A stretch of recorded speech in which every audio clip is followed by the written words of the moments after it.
ridiculous. Now, PANDAS is controversial in the medical, not in the psychological circles. In medical circles, because people still cannot figure out that Freud was a fraud.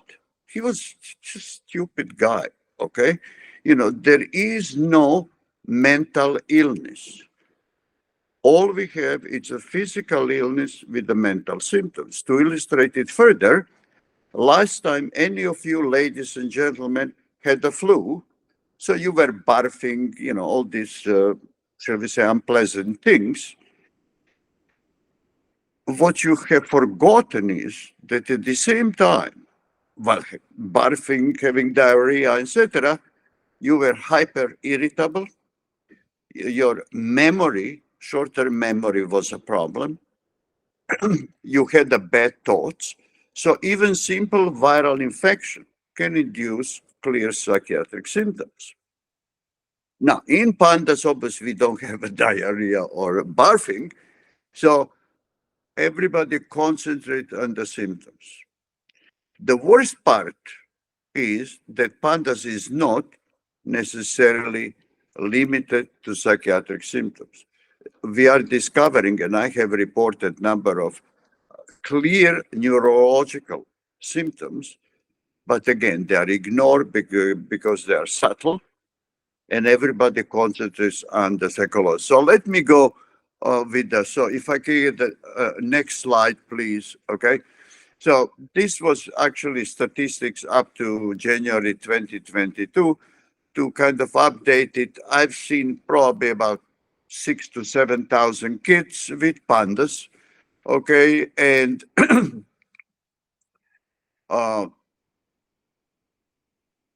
out of them, a little bit more than 2,000 have been confirmed pandas cases, okay?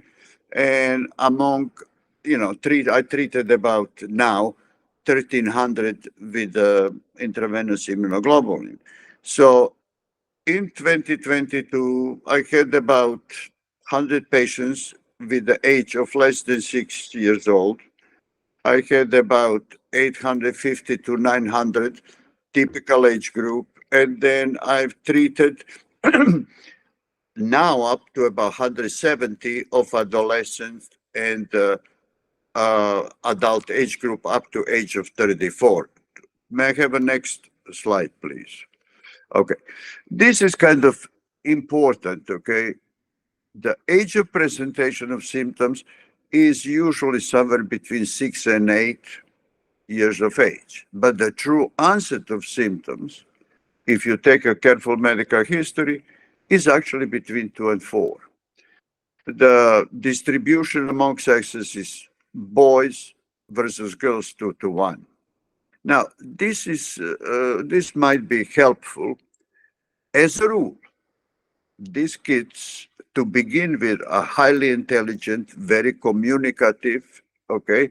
And they always act more mature than their chronological age.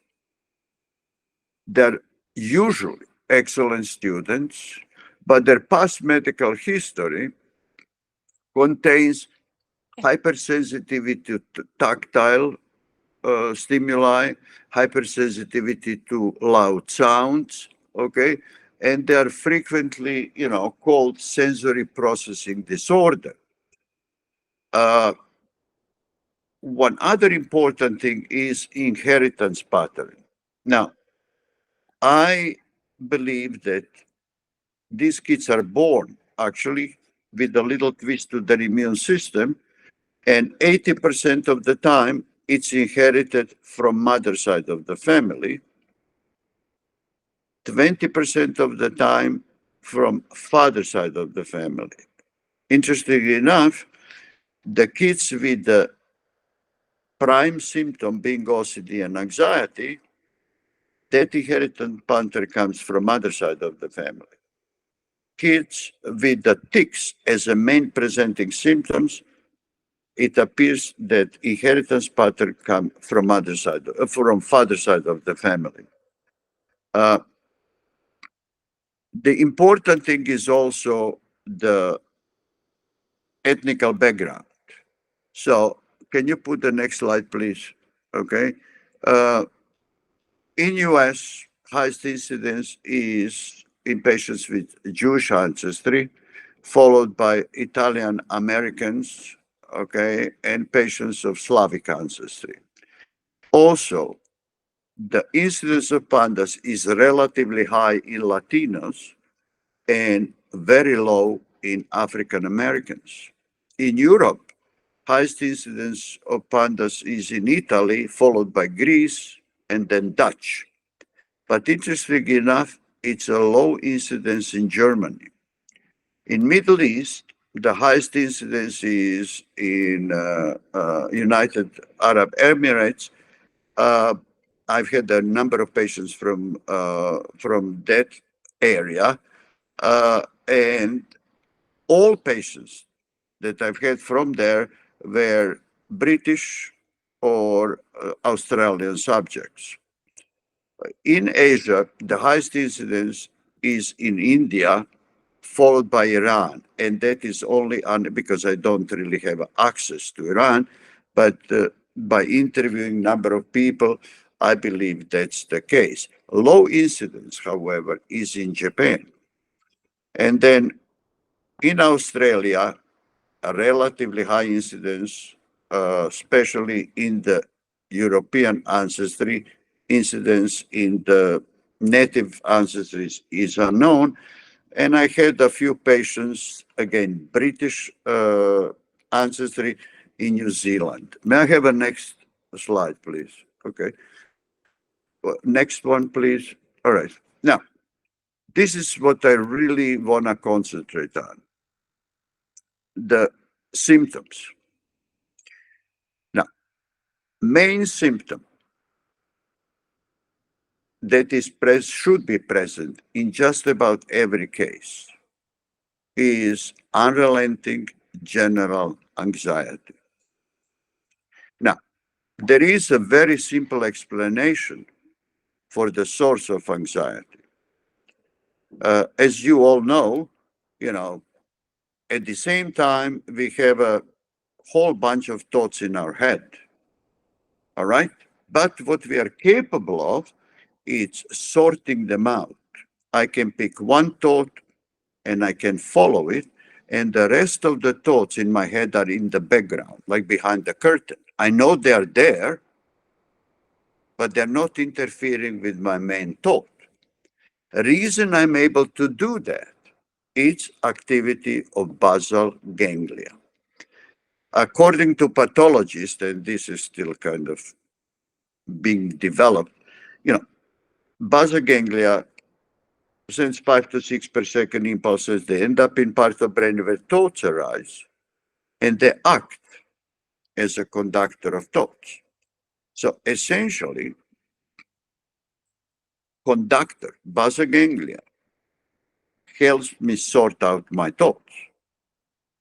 Well, what happens in pandas is the conductor quits, stops working. So result of that is, especially when the child is tired, when it's not distracted, or when it's trying to fall asleep, they have a feeling that the thoughts are running through their heads. They call them racing thoughts, and they cannot stop them. Now, if you put yourself in the child's position, a result of that is going to be terror. You're suddenly going to get extremely anxious. And since that is happening over and over again, the child is continuously living in terror and trying to control those thoughts. So how do you control those thoughts? Well, self-defense mechanism is to start concentrating on something else. This is how you get obsession. Then you try to prevent those thoughts running, and what do? You have a ritual. This is how you get a compulsion. So the next is the OCD symptom. OCD symptom, however, is not a true symptom. It's a child's response to that unrelenting anxiety. Next symptom, okay, is behavioral regression. When you are terrified out of your skull and don't know why you are terrified, what is your response? You go back to the womb. This is where the regression comes. It is well known, I did a lot of research 30 years ago, that's before you were all born, okay, on the torture victims, okay, and found that the torture victims actually had a severe regression, behavioral regression. They would behave like infants. So this is what these children are exhibiting. Now, there are two types of separation anxiety, and it is dependent on age. In children up to 12 years of age, the focus of anxiety separation is the mother. So they grow out of the mother's hip. After that time, they focus on the house. So they just don't want to leave the house. Now, these kids have temper tantrums. They have frequently uncontrollable rage attacks, and the common description is they look like they're possessed. So let me explain you that.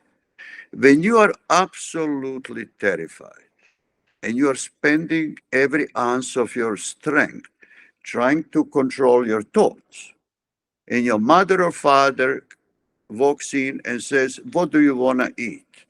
Or "How was the school today?" That is so bizarre for you because you're trying to control. So what do? You just lash out. So these kids react to simple questions from the parents with a severe oppositional defiant reaction that just doesn't make any sense. These kids have a horrific time falling asleep. It's not unusual that it takes an hour, hour and a half to get him to sleep. Can I have a next slide, please?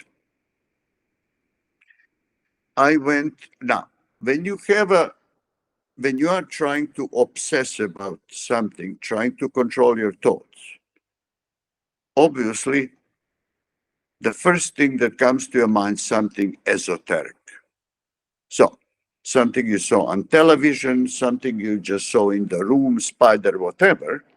And by obsessing about that particular subject, these kids experience temporary relief of their running thoughts. So they continue to do that. Okay? Now, next slide, please. Okay. Now, when you are terrified, there are a number of things that are a result of it. First, you're not going to be able to read Shakespeare, okay? Because you're controlling your thoughts. You are fidgety, you cannot sit in place. If somebody asks you something, you become aggressive. Your short-term memory is shot.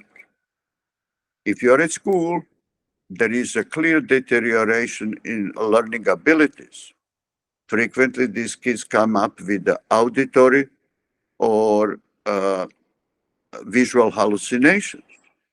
Again, being tortured by the thoughts results in continuous fight and flight posture. Fight and flight posture results in a hypersensitivity. All your senses are hyperactive. And this is how you do that.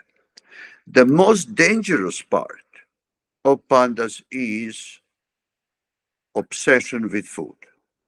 17%, 17% of patients with pandas have an eating disorder, usually anorexia. Now, there are two types of anorexia, again, age dependent. Type 1 is in children below 10 or 12 years of age. Usual explanation is food is poisoned, gonna choke on the food, gonna vomit after food. The food doesn't taste right, textures are different. And then there is a type 2, what is only evolution, age evolution of the anorexia, and that's a body image problem. All right. Next interesting symptom that happens in about 7 to 10% of the cases is selective mutism. Again, when you remember the old say, I was so scared I couldn't speak. So selective mutism is simply a result of this inner terror. Finally, you saw in your life or on television, when you suddenly scare the person, they just faint. So these children have very interesting episodes, dystonic episodes, where they simply collapse, that they are reminiscent of seizure, but are not. And again, it's a failure of autonomic nervous system that I'm going to talk about in a moment. Finally, when you are in that continuous fight, okay, your emotional lability, it's extreme. So these kids go from one extreme to the other. May I have a next slide, please? All right. Now, one aspect of evaluation of these children is their somatic symptoms. Typical child with PANDAS has that hyper alert appearance. Their facial expressiveness is severely diminished. They look mask-like, okay? If you ask them to write something, their handwriting deteriorates or they refuse to write. Now, initially, in actually year 2000, myself and Susvido, we assigned that dysgraphia to the fine motor skill deterioration. Well, actually, we were wrong. I've had, past 3 or 4 years, I've had a small number of patients with fascinating symptoms. Before PANDAS, they were left-handed or right-handed. When they developed PANDAS, they went the opposite way. And after we treated PANDAS, they returned to the original dominant side. So it appears that the inability to identify the dominant side is a reason for dysgraphia and for deterioration in fine motor skills. When you think about that, okay, if you are right-handed and somebody tapes your right hand to your body and makes you just use your left hand, that does not only influence use of your hand, but actually, if you try to walk, you're going to have problems with that as well. So it's kind of interesting to think about that. Urinary frequency, you remember the old say, I was so scared I peed my pants, okay? So that is pretty common. Now, what is important to understand is that enuresis, bedwetting, and urinary frequency are the failure of autonomic nervous system that I'm going to talk about right now. So the reason I'm not peeing my pants right now is that there are two sphincters that are controlling my urine output. Inner sphincter, it is controlled by autonomic nervous system. It's a reflex. And then the outer sphincter is controlled by my mind. What happens in PANDAS is that the inner sphincter stops working. So when the kids are asleep, when they cannot think, the urine goes out. When they get upset, they lose the ability to control, they lose the urine. Finally, the the large pupils. Typically, children in the flare have a huge pupils, what is known for centuries to be outer sign of terror. All right. Interestingly enough, tics and adventitious movements that have been talked about a lot, uh, they come only in about 39% of the patients. Again, it is not neurological disorder. It is the physical manifestation of OCD. All right. Now, you are going to hear, or you already have heard, term adventitious movements. Adventitious movements are almost like a Michael Jackson moves, where the people stretches. Okay, kids are watching TV, they start stretching, etc. It is nothing more than centrifugal dispersion of a motor tic. Can I have a next slide, please? Okay, Buzz again, next slide, please. Okay, I don't want to bore you with it. Okay, so the diagnosis of PANDAS, for me personally, it's basically mathematical equation. 80% of diagnosis is typical medical history. 10% of diagnosis is positive response to antibiotic. And 5% of diagnosis is positive blood work. Okay? So when we do diagnostic laboratory data, we basically check for the strep titers. The problem with the strep titers is those are terrible tests. They have a 30% false negative readings. Think about this. If you have a plumber who comes to your house and 30% of the time it's wrong, you're not going to hire him again. Well, unfortunately, we are hiring these tests for the past 85 years. They're junk, but that's basically all we can do. The second important thing is documented evidence that there is a connection between the strep and the onset of symptoms. So what I have found is that I was able to document positive strep titers in only about 42% of the patients. However, okay, if I combine that with the history of documented strep infection at the time of onset, then I was able to document it in 76% of the patients. Then there are non-specific autoimmune markers like antinuclear antibodies, elevated IgE. All of this can be present in several other autoimmune conditions, and it's not PANDAS specific. Cunningham test, okay, I have found helpful in adolescents and adults and a little bit less helpful in children. The problem with the test is that it's $500-600 and usually it's not covered by insurance. So it doesn't help me and costs a lot of money. So as a rule, I don't use it. All right. Now, let me reflect on the antibiotic, the 10% proof of diagnosis. Everybody assumes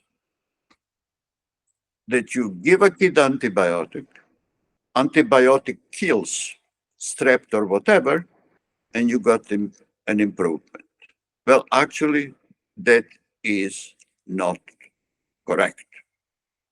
In 2005, group Rothstein and his group at Hopkins, and then I adopted that in 2011, what we have found is that beta-lactam antibiotics, penicillin, amoxicillin, augmentin, cephalosporins like Cefdinir, Omnicev, they have a very strange side effect in PANDAS. If taken during the flare, there is about 70% chance that antibiotics will accidentally increase the resistance of the blood-brain barrier and prevent the abnormal antibodies entering the brain. So we use that not as a treatment, but as a test. If that doesn't work, then we give them steroid burst and hope for the best. May I have a next one, please? Next. All right. So going back to mathematics, okay, I like to have everything by numbers. And Dr. so, K, I'm sorry. Can I just ask you that last slide? You were saying 70% you use with the antibiotic, maybe 70% we'll have a clear improvements of symptoms improvement. while they're taking antibiotics. That's still not the treatment, but it does show those symptoms Exactly. down while taking the antibiotic. So it Yes, shows ma'am. there's something. Got it. Thank you. All right. So I've kind of put it together in a simple mathematical equation. There is absolute criteria, there is major criteria, and there is minor criteria. Absolute criteria is sudden onset, and that is clear. Okay, it's within hours, maybe a couple days. Okay, that is present in my population in about 96.5%. Next slide, please. Major criteria is running thoughts. Now, if I may, I hope I'm not boring you guys, okay? But I'm trying to be as helpful as I can. This is so helpful for what we treat. So, We might need a part two. It's so fascinating. when you are evaluating the child, okay, the most important thing to realize is that this kid is already hypersensitive. She is in fight, he or she is in fight and flight position. So if you face the kid and say, hey, kid, do you have a running thoughts? Or are you scared? Kid is just going to say no and get rid of you. Okay, so the important thing is talk to the kid for maybe 3-4 minutes about if it's a boy, ask him about girlfriends. If it's a girl, make it personal. And then slide in 3 questions. Question number 1, is it hard for you to fall asleep sometimes? Always put that sometimes in. And if he or she said yes, okay, have you noticed that when you are trying to fall asleep, you start thinking, like thought after thought is running to your head and you cannot stop it? Then you look for the answer. The second question you ask these kids is, does it sometimes happen that one thought, sometimes really weird thought, gets stuck in your head and you gotta think it over and over again? And the third question, and that one, and I never put all 3 questions together. I ask first question, then I talk about the sport or school for a minute, then I second question. The final question is, have you noticed, kid, that you get up in the morning, perfectly nice day, and you have a feeling like somebody's sitting on your chest? Like you have a feeling something is going to happen, although you know nothing is going to happen. You get yes to all 3 to all 3 questions, the running thoughts are confirmed. The next major criteria symptom is separation anxiety, and I explained to you subtype 1, subtype 2, and that has been identified in virtually all patients. OCD symptoms, at least one OCD symptom, again, has been identified in all patients. Now, just a note of caution. When you have a child with the hallmark presentation of OCD anxiety, it's not a big deal. However, if child presents with the tics, even examiners get so impressed with the tics that they forget to ask the questions about the OCD symptoms or anxiety. So don't get too impressed. Always look for it. Again, 39% can have a tics adventitious movements and 17% can have anorexia. Now, let me give you one interesting historical perspective. When I was given the inaugural presentation for PANDAS at NIH in 2010, I knew I would face a whole bunch of people who disagree with me, what is kind of fun. So my main distractors were the people with movement disorders, neurologists who were treating Tourette's, etc. So what I did, I decided to go back in the history and retranslate original articles from Icard, 1810, and then Gila Tourette from 20 years later. And what I have found is that the original patient zero of Tourette's never had a Tourette's.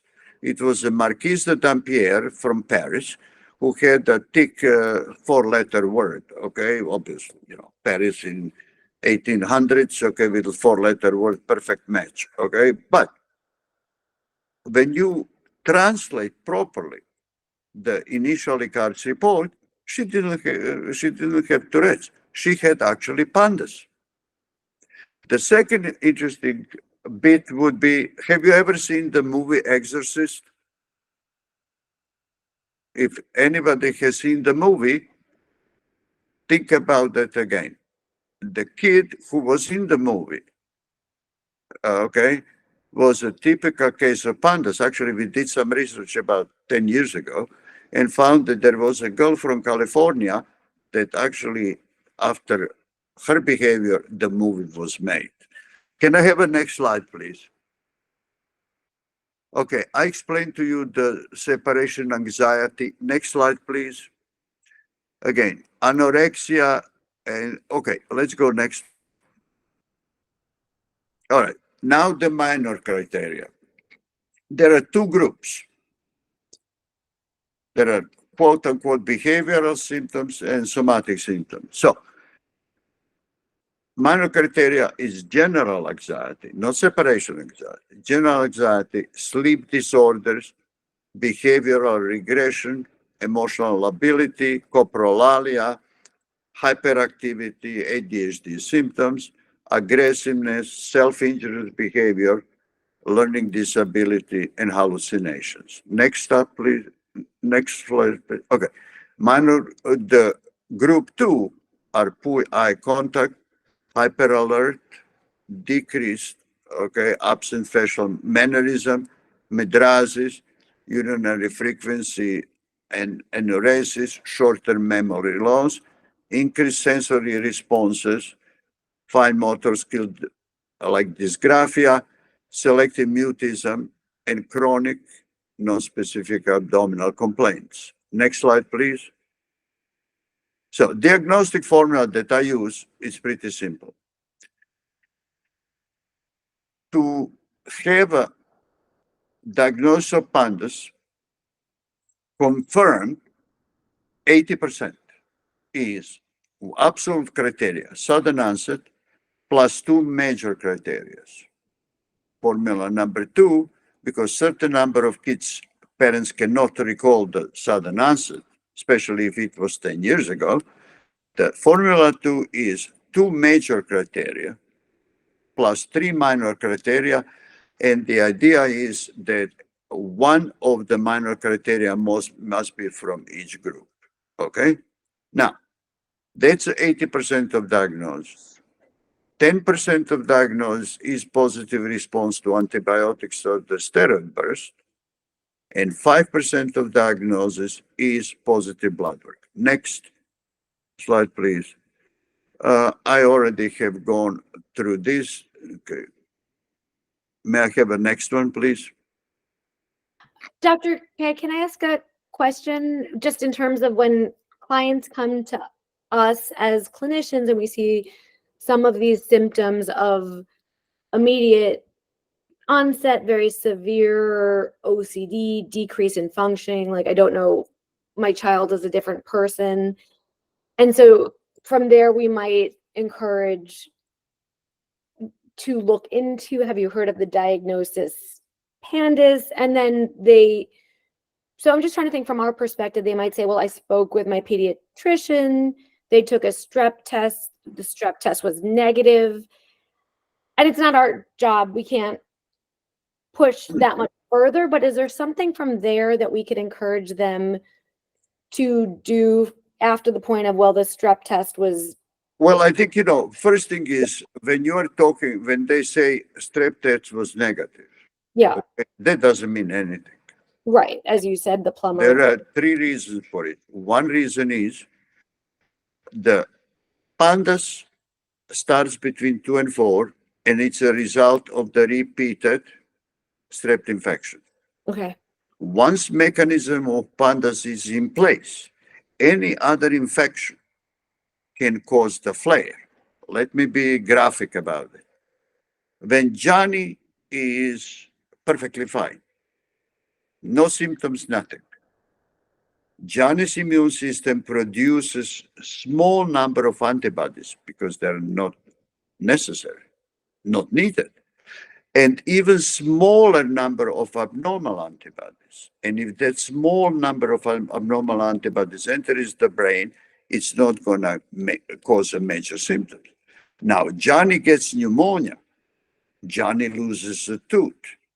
Johnny breaks the ankle. I'm just giving you my experience. What happens?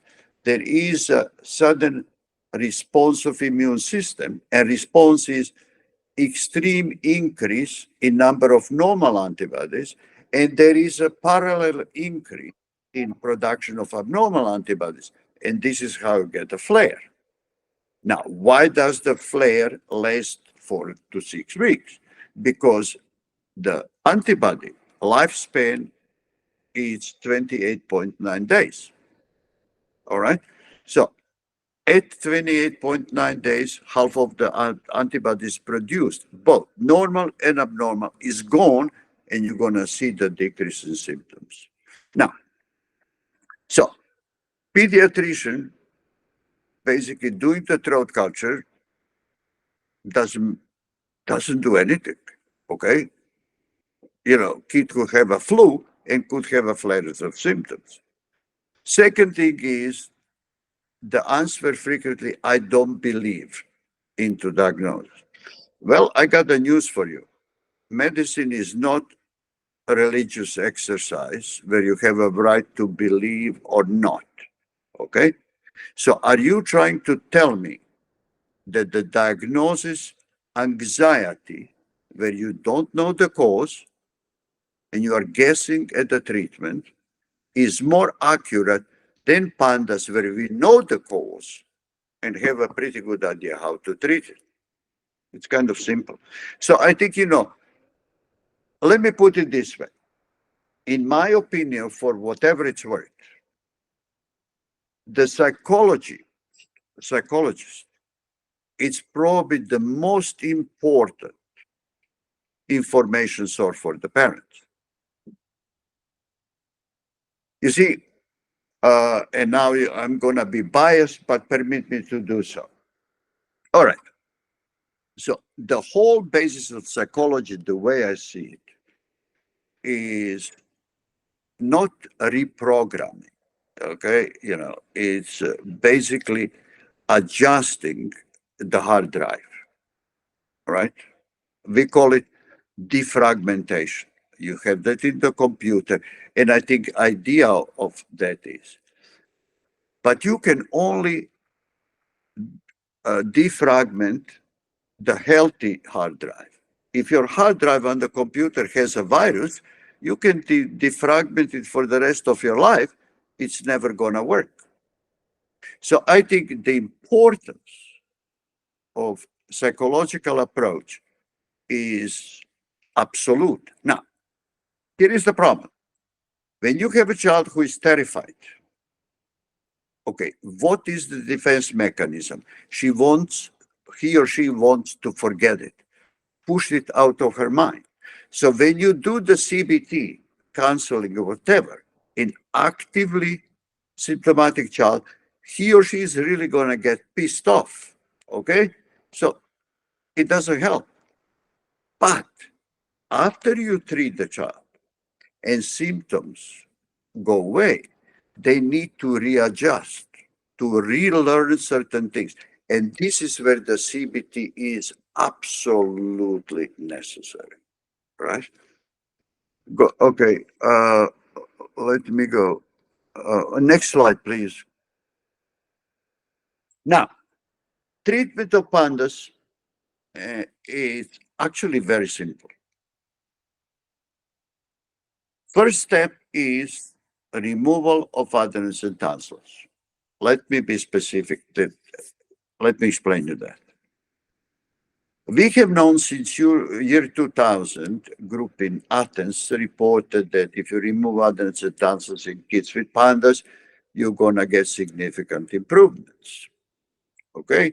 Well, that was a good news. The problem is most of these kids got their symptoms back within a year or two, so it was forgotten. Then Dritan Agil, a friend of mine, he is now at Columbia, discovered in 2017, reported in 2017, that adenoids and tonsils in children with PANDAS behave completely differently with strep infection than one other kid. Johnny next door gets a strep goes straight to adenoids and tonsils. Response is what? Swelling, inflammation, pus production, and Johnny's going to have a sore throat, headache, fever, all the stuff we normally see with the strep. Kids with PANDAS, however, their adenoids and tonsils respond completely differently. There is no inflammatory reaction. There is no leukocytes. Upon infection with the strep, adenoids and tonsils kids with PANDAS produce Th17 killer cells. And those immune cells, they migrate along the olfactorial nerve straight into the brain. This is the chemical called cytokine that opens the blood-brain barrier, antibodies enter, cause the havoc. So since 2017, the removal of adenoids and tonsils, at least in my protocol, is absolutely the first step, with only few exceptions.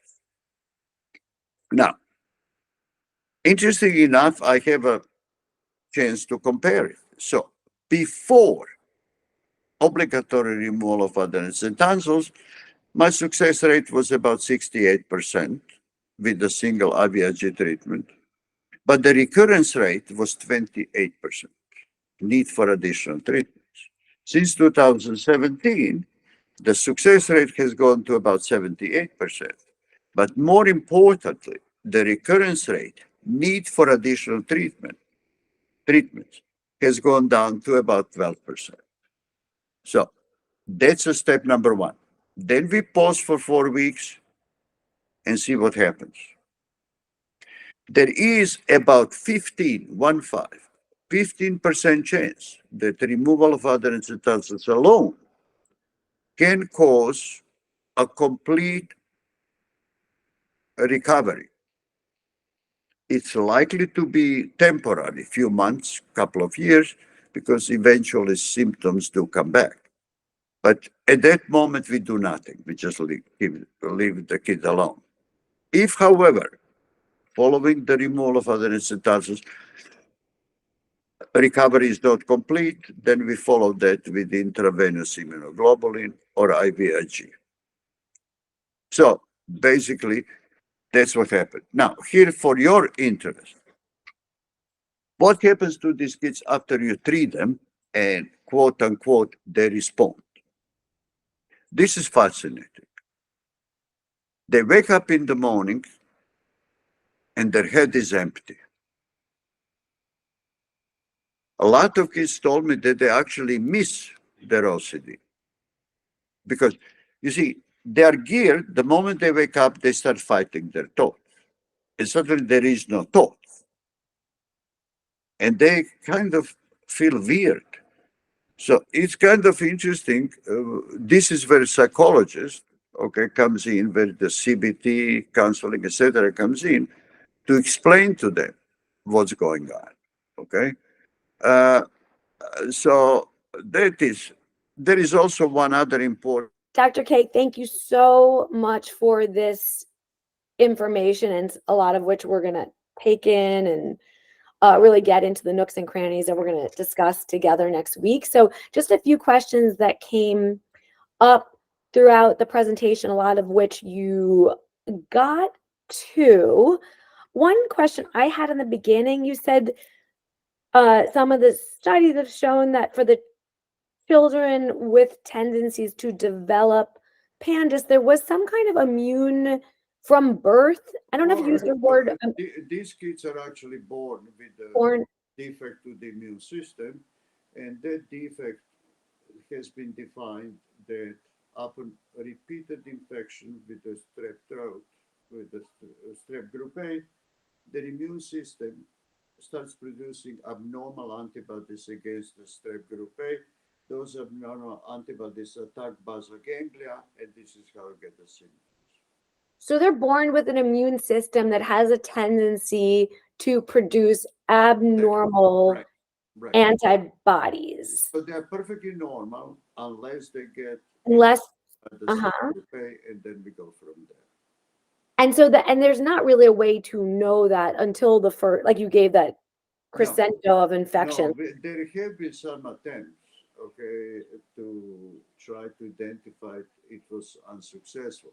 So we know the mother side of the family, we know the ethnical background, but that's all we know. And after IVIG treatment, does the immune system no longer, when it works, produce? It is a, it is a treatment. Actually, IVIG doesn't do anything. Okay. So what you do, you load the kid with a normal antibodies. So suddenly the kid's circulation contains 3 times the normal amount of antibodies. Normal antibodies. Right. So there is a positive feedback. The immune system stops producing antibodies because they're not needed. So it takes about 4 to 6 weeks that the antibodies given intravenously die off.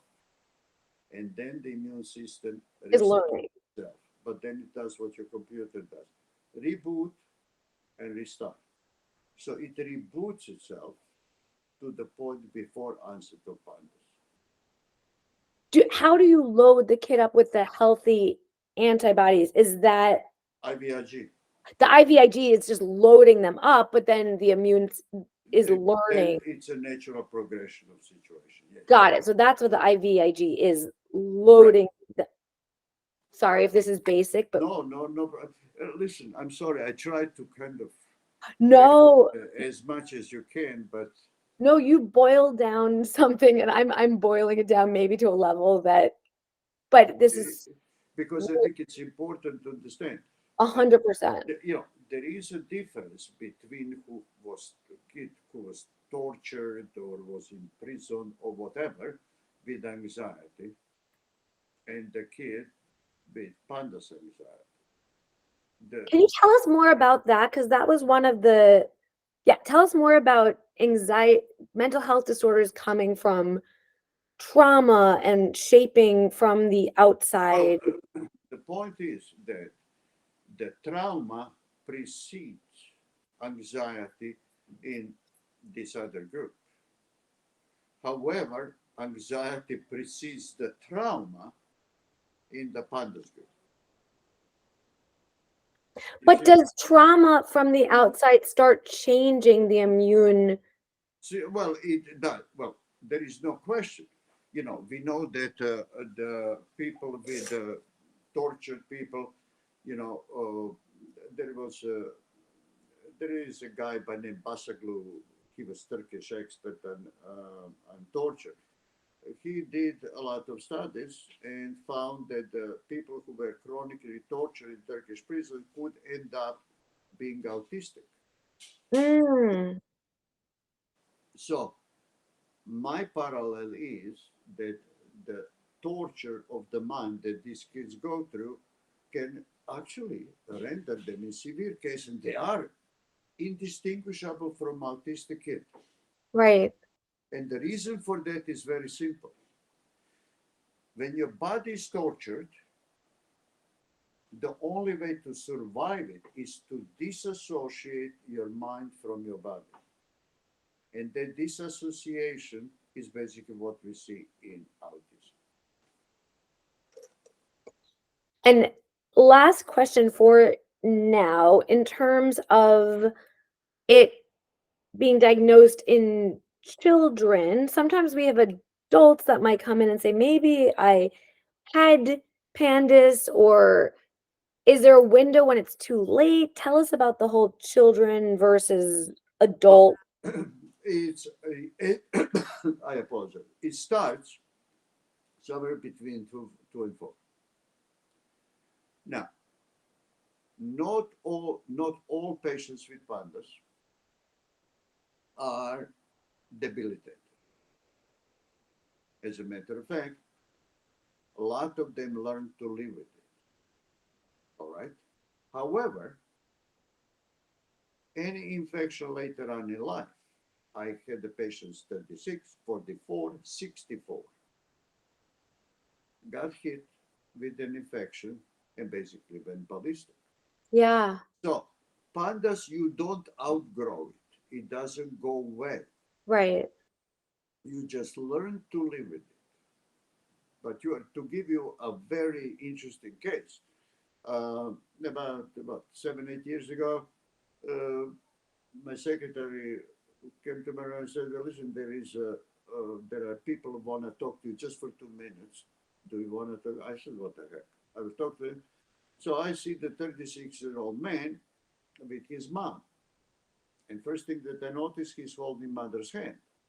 So to make long story short, kid has had a PANDAS since about 7, 8, compensated.